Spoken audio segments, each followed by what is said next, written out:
Well, good day, everybody. Glad you dropped by.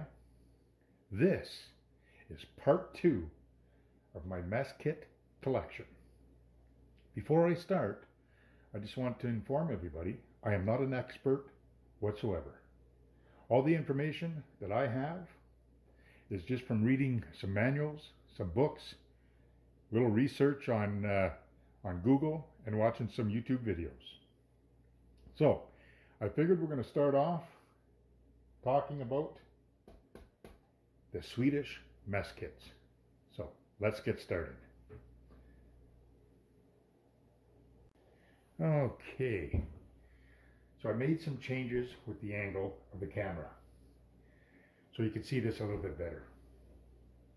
Now, we're going to go back in history, and we're going to go back to the year 1870, 1875.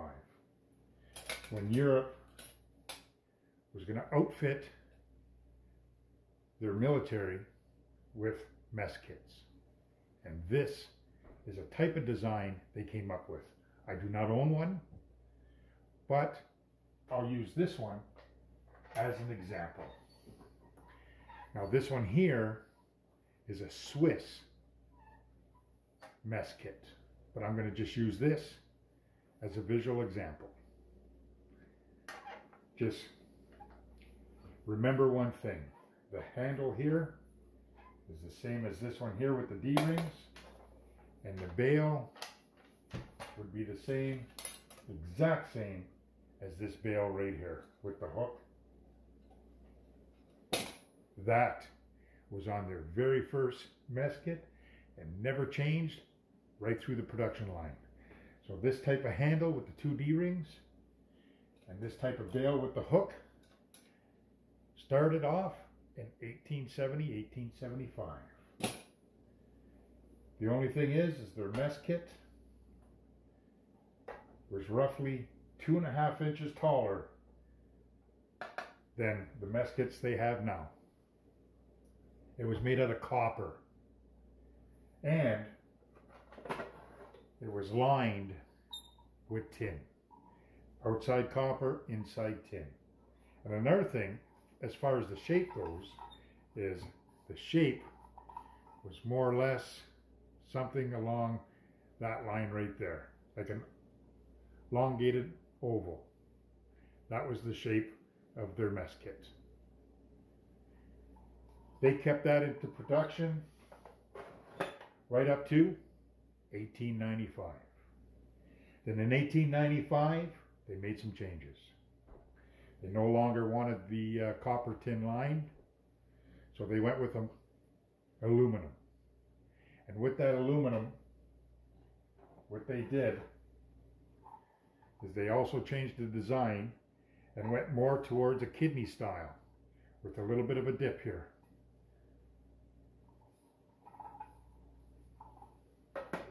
Again, that design had the same handle here and the same bail.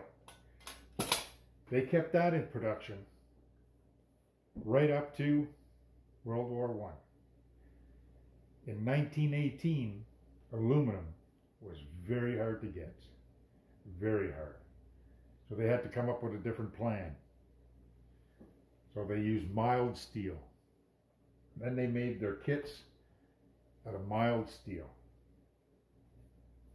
Now that stayed in production all the way through to 1940. So let me put this aside. And in 1940, they changed their design to this. This is the stainless steel version. If you look at it, it's an oval, a complete oval. The bail remained the same with the hook. That never changed.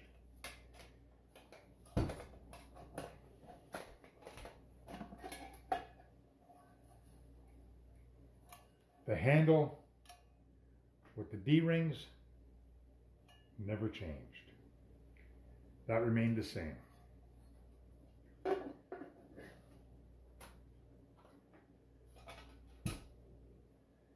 Then in 1944, they came out with a new material. This one here, aluminum. This is what they made in 1944. And how you can tell it's aluminum is right here. You have this indentation ring and this indentation ring. 2 indentations. That shows you that it's made out of aluminum. Also, if you look at their saucepan, frying pan, small pot, the handle is riveted on. The stainless steel is welded on. And how you can tell if you got a stainless steel pot, there it is. It's only got 1 ring. That is a stainless steel one. All right, so we're going to talk a bit about the pot design and this handle design. Okay, as far as the design goes, all right. They designed the bail with the hook so that it can be held over a fire very easily.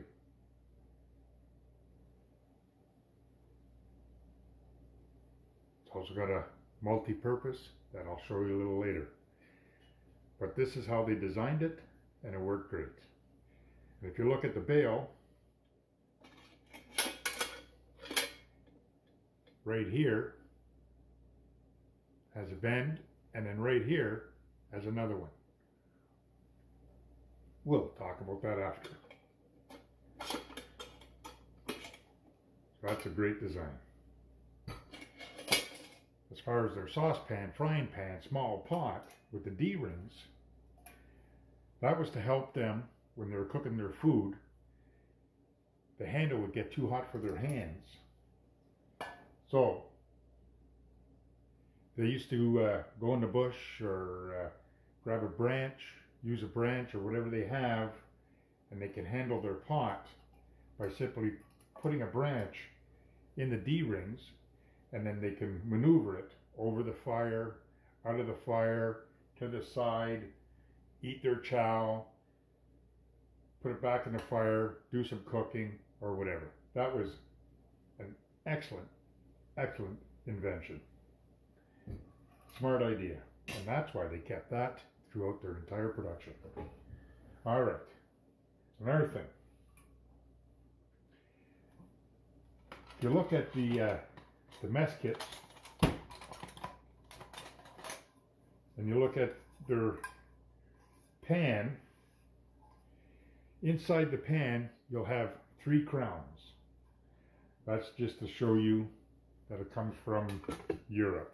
And also right here you can see the 3 crowns. That's not on all their surplus gear, but it's on quite a bit of it. Now, in 1944, they got the aluminum. 1940, they got the stainless steel, and then all of a sudden, this did not exist as far as the Trangia, the alcohol. That did not exist until 1959, 1960. That's when everything changed, and they introduced, Trangia introduced the windscreen and the burner. Okay, now the burner is a fair size burner. It holds 4 ounces of alcohol. A few companies, not just Trangia, but there's a few different companies that made these burners. Just to give you a visual, there's the difference between the military version and the civilian version. Civilian version holds 2 ounces, military 4. There's the difference. Also, the civilian one has a thicker gauge brass than the military one. Why? I'm not too sure. Also, the civilian one has a snuffer, and you can also control your burn with the way the lid's designed. So if you take this off right here, okay, put your alcohol in here, light her up, and you start cooking your food, you could take the simmer ring, adjust it to what you want, put it on top, and you can slow down your cooking, or you can speed up your heat. Change your heat. Low heat, high heat. Then when you no longer needed this, if you just shut her off, it goes out. Then you can grab the lid, which has an O-ring in it. After this is cooled down, you take your, and still got alcohol in it. If you took this, screwed it on, just a little twist, you can hear the rubber, it will not leak. It's not supposed to leak because of the rubber ring. Then you take your simmer ring, and you could also put that on. And that's a complete kit for civilian. Military version, a little different. Yes, it's bigger. Okay, but now this one, when you take off the lid, it's just a little twist and off it comes. See, it doesn't have threads right around. It's just got a few indentations here. It just goes on, and that's it. All right, but if you just give it a little twist, off it comes. You put your 4 ounces of alcohol in there and use that for your cooking. The ring right here is the lid along with the O-ring. Now, you do not want to use this to snuff out your burner, because if this is hot and you take this, put it on top to snuff out your burner, in no time at all, you're going to start melting your rubber ring, and it's going to be defective. It'll no longer seal the alcohol within your burner. So remember that. Either take out the ring, snuff it, let it cool down, take it, reinstall the rubber ring, and then just give it a twist and store your burner. Or you can do something like what I did, and I made my own out of a tomato paste can. So now when I use my burner, I take off the lid, I put 4 ounces of alcohol in there, light her up, start my cooking. Cooking's complete, water's boiled, coffee's made, whatever it is. I no longer need the burner. I just grab the little tin that I made, and there you go, snuff it out. Very easy. Once it's snuffed out, I take it off. I reinstall the ring when it's cooled down. Then I grab my snuffer ring, put it on top, and then store it away. That's what I did with mine. Now, the windscreen, great invention. When they came out with that in 1959, 1960, it was brilliant. Inside here, you can see these metal bars. You slide one up here, grab the other one, slide it up. See what I did there? Now it's standing up, right? So you got your burner. You put your burner on the ground. Put your 4 ounces of alcohol in it. You light it. Then you take your windscreen, because it's got the hole in the bottom, round hole in the bottom, the top, and you just put it over top. That's all you do. Then what you do after that is, if you want to use this as a frying pan, just to cook some bacon, a couple of eggs, put some oil in the pan. When that's heating up, you can just grab your pan and slide it on top. It sits on the two little brackets inside of your stove.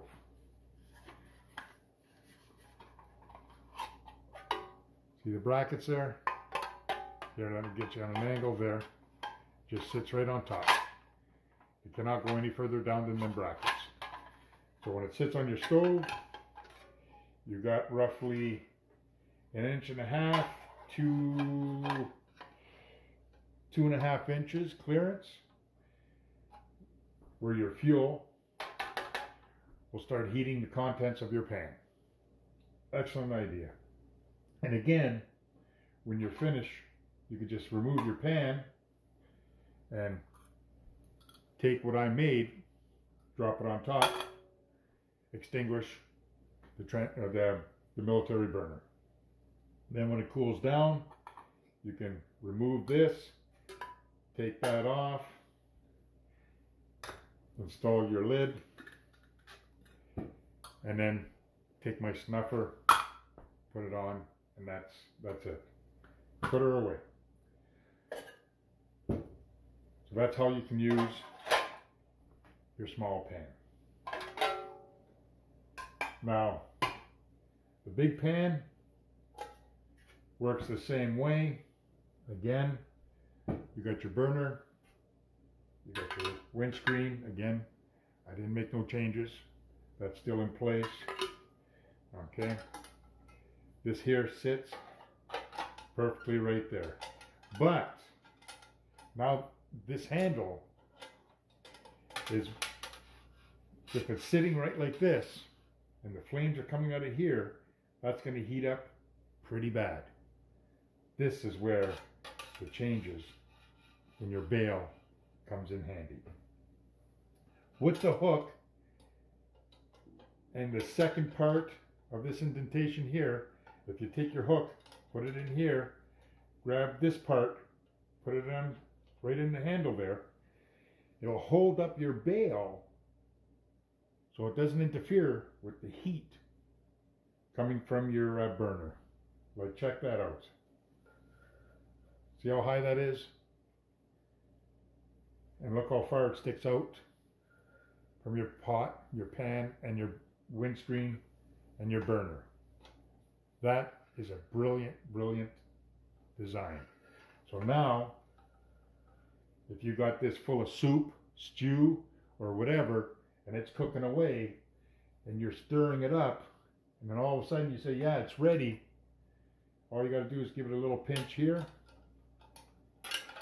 bring her off, take it off your heat. This here will not be hot. So again, it goes on your fire, you take your ring, you put it in your handle, and it holds away your bail. Or, if you pinch everything and stay in your handle, now your bail is here, your hook stays in this little compartment here, and if you want to pour coffee, if that's what you made, or if you made soup and you want to give someone a bowl of soup, you can easily do that. You could pour liquid very easily. Brilliant idea. So what happens if you don't have that and you're just using the bail? Now if you want to go pour, like, it's look how wobbly it is. You're going to have to almost hold it this way to dump it. So that's a pretty good idea there. I love that. Keep it like this and you can easily hand it. Great idea. Now,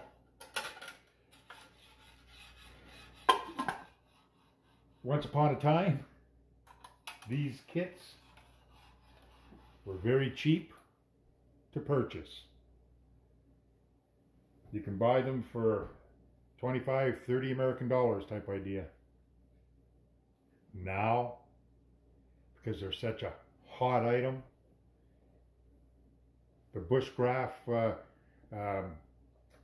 people, they love this. They're buying it like crazy.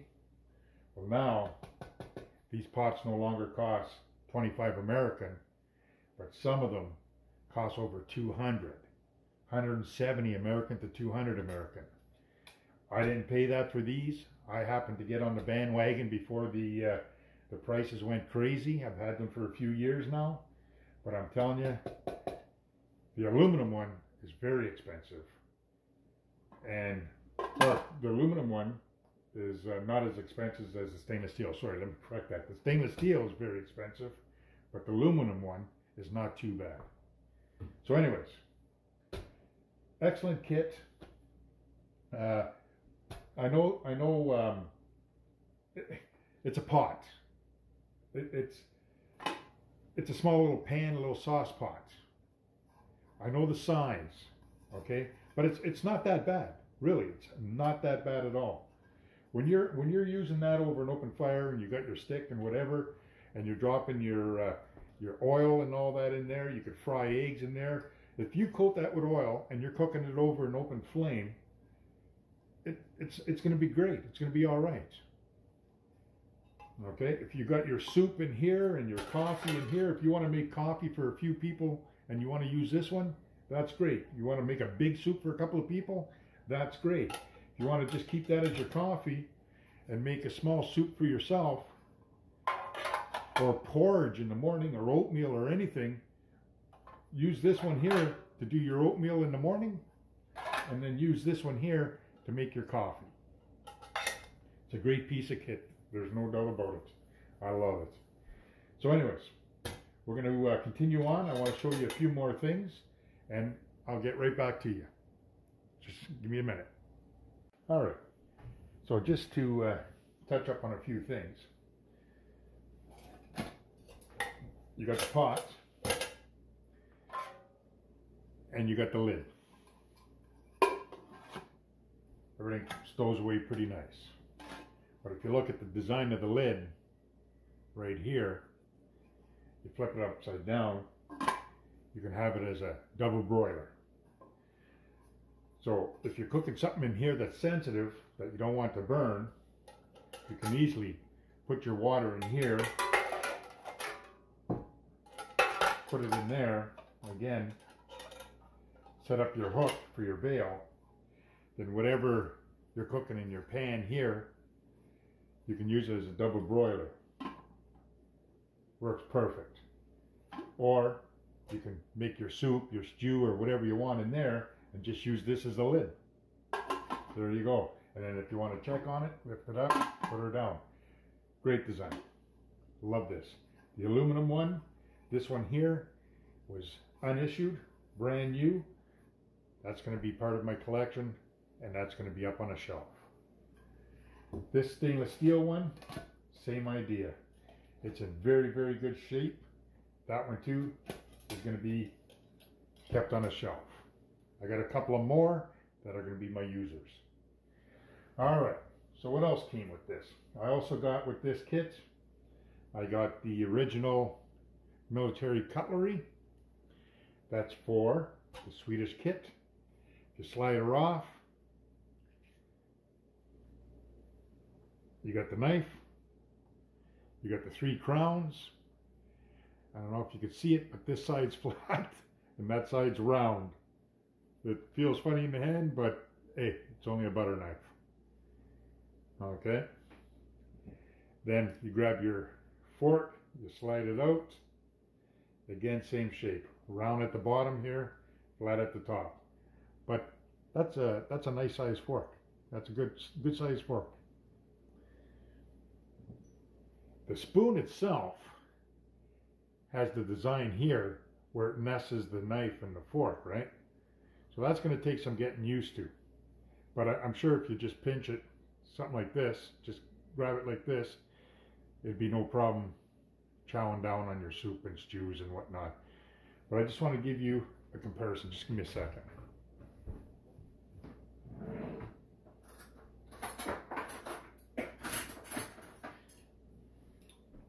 All right. Everyday cutlery. So that's my big soup spoon. everyday cutlery, and that's the military one. Look at the difference. Big difference. That's a big spoon. Okay. Again, that's my everyday fork. That's the military fork. There's the difference. My butter knife,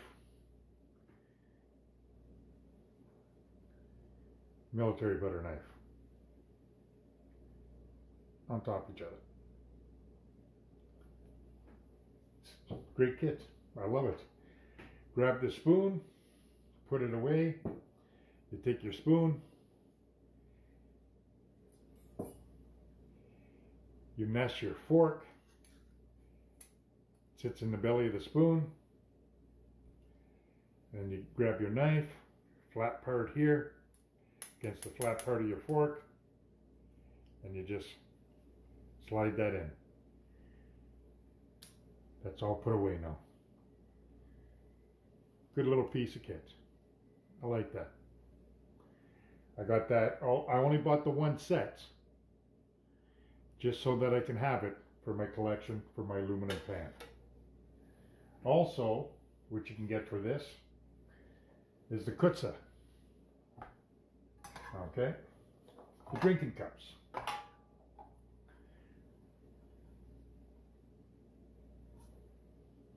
Again, you can see the 3 crowns. Oh yeah, okay, right there. You can see the 3 crowns. You got a couple of designs. This one here is one of the most newest design in their Kutza. But again, has the 3 crowns. Works great. Now, why is it shaped like this? Very simple. A lot of people say they have problems drinking out of that. Hey, you can use that as your soup bowl. You know, away you go. You got your soup bowl like this. Hold it like this, and then soups, stews, or whatever. But same with coffee. You know what I mean? They say they have a hard time drinking out of that, but I don't. I just make my coffee. I hold it like this. You know what I mean? And then I just sit. I don't know. I just don't know what they're having problems with, because when you put your tea, your coffee, or your drinks in here, water, or whatever, I pinch it like this. That's how I pinch it. I drink out of this part. See? Doesn't have the problem. I'm not drinking sideways. I don't know. I grab it like this and tip it forwards. That's what I use. So, anyone else out there that are having problems drinking out of their cup, maybe you're drinking from the side or the back, because if you just hold it like this and drink out of here, hey, you're not going to have any problems. Anyways, that's just my point. So, okay, so the way this works is I'll grab this, grab the pot. Everything stows in here. And if you look at the design, it's like an oval, right? And if you look at the cup, well, look at that. That's how the cup stays in there. See that? Fits right in there. Okay? And that's why it's shaped the way it is. Okay? So you could put it right in there. I love that. It's good design. And puts away. See? Doesn't interfere. There it is. Sits right in here. That's where it sits. There it is.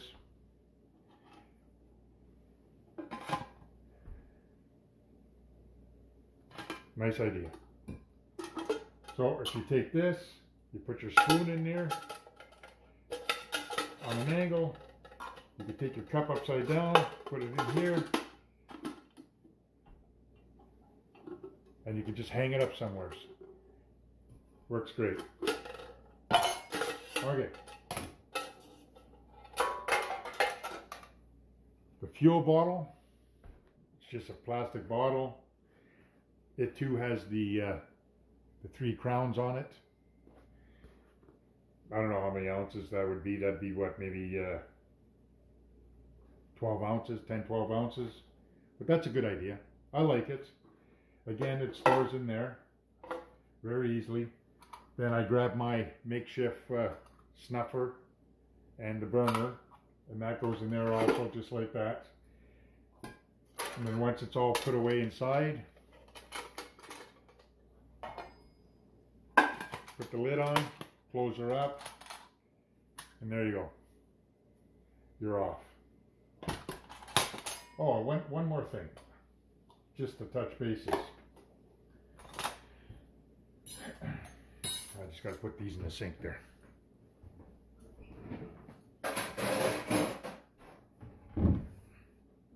Just in case you're wondering about my burner, that the snuffer tin that I made, again, that's out of a tomato paste can. If you look close enough, you'll notice inside is folded over. Okay, so what I did is I cut it enough, nice and even, then I folded it over with a pair of pliers, and I kept working around and around and around so that I got rid of that edge. See? You will not cut yourself on that edge whatsoever. So it's all folded over. And then on the lid itself, I taped a P51 can opener. But I want to talk to you about that. Make yourself a snuffer. Works great. So, this is a military can opener. Okay, right here. You put it in the can this way. There's your top of your can. You put it like this, and then you run it, right?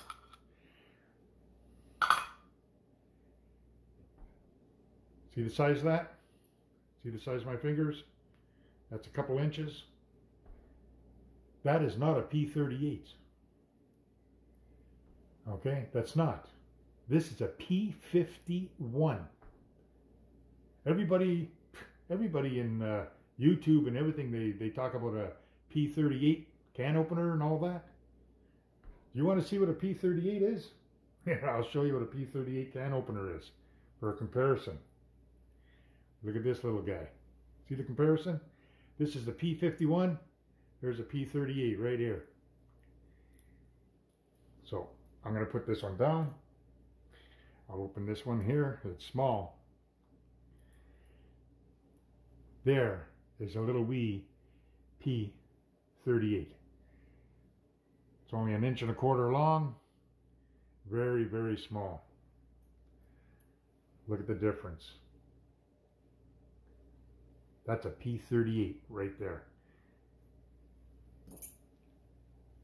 I got a couple of these, and this one here is the one that stays on my keychain on my truck keys.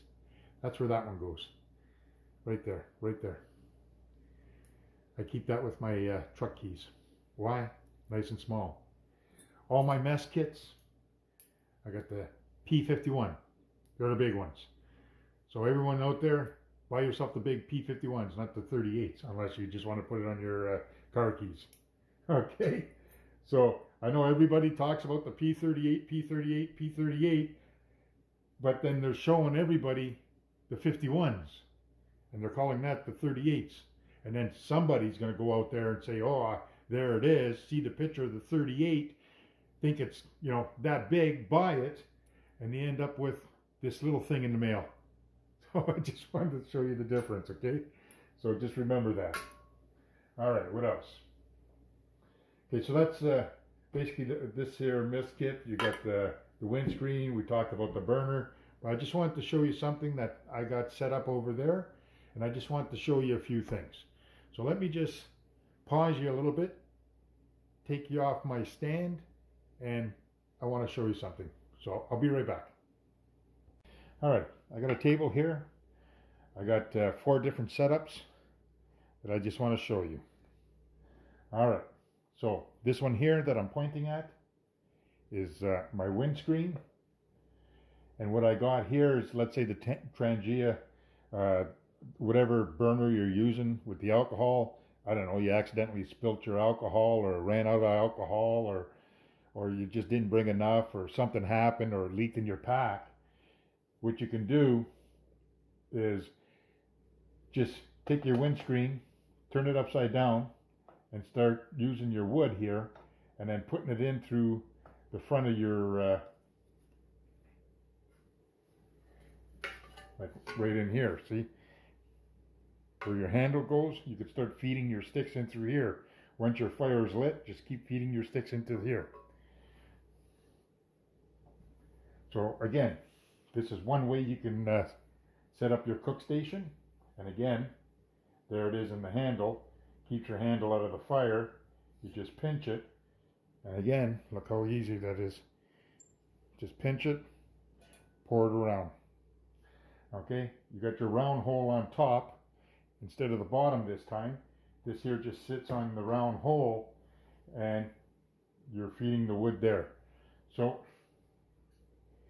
you're using it this way. You got the big hole on the bottom, little hole on the top, and you're feeding your sticks through there. That's one way you could set up your windscreen and your mess kit. And you can put any mess kit you want on there. Okay. Number 2, again, right here, same idea. I got it on a firebox. I'm feeding the wood in the firebox from the side and from the front. But this time, I'm doing something different. It's not going to be soups and stews and making coffee. I made myself an oven. So now I'm going to roast chicken. I'm going to roast a nice beef. I'm going to roast a deer heart, or I can have a pork roast, or whatever. Whatever you do in the oven, well, guess what? I just made myself an oven. So there's my lid. Take my lid off, and lo and behold, I got a grill in there. I can easily just leave the grill here. It's just a flat plate. It came with my firebox. You can use whatever flat plate you want, but that fits perfectly right in there.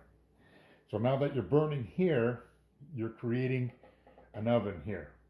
So you could put your couple of chicken breasts on there, legs on there, nice big chunk of pork or beef or whatever, and or even fish, doesn't matter. That's your grill, okay? Now,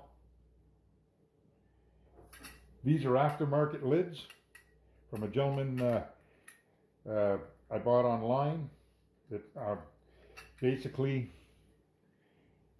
there it is there. I don't know if you could see it, but it says handmade by, what is it, Wildcraft CO UK. So it's Wildcraft co.co.uk. Check him out. And he makes lids for all kinds of mess kits and canteen cups and everything. So once I got the chicken or whatever in there, the fire is on, I can easily just close the door, let it do its baking. Works like a charm.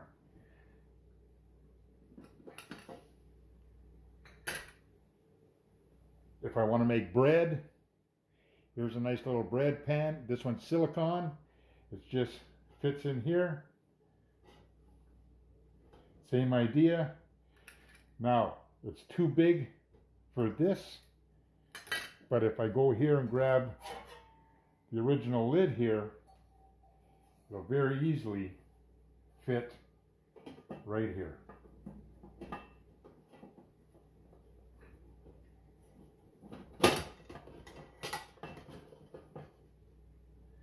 And there you go. I can use the original lid using that big bread pan. But that was just for a visual anyways, because my other one, I can't find it. My other one's exactly the same size as this, but it's an inch smaller, an inch shorter. Fits in there with this lid closed, no problem. Or if you want to make a tart or bread using this pan, or a small pie or cake or whatever. You want to bake a small cake, you can put it in here, slide her in here, grab the lid, close her off. Keep feeding the sticks in your fire. Works great. Love that setup. All right, so let's move on to the next one. Again, so the next one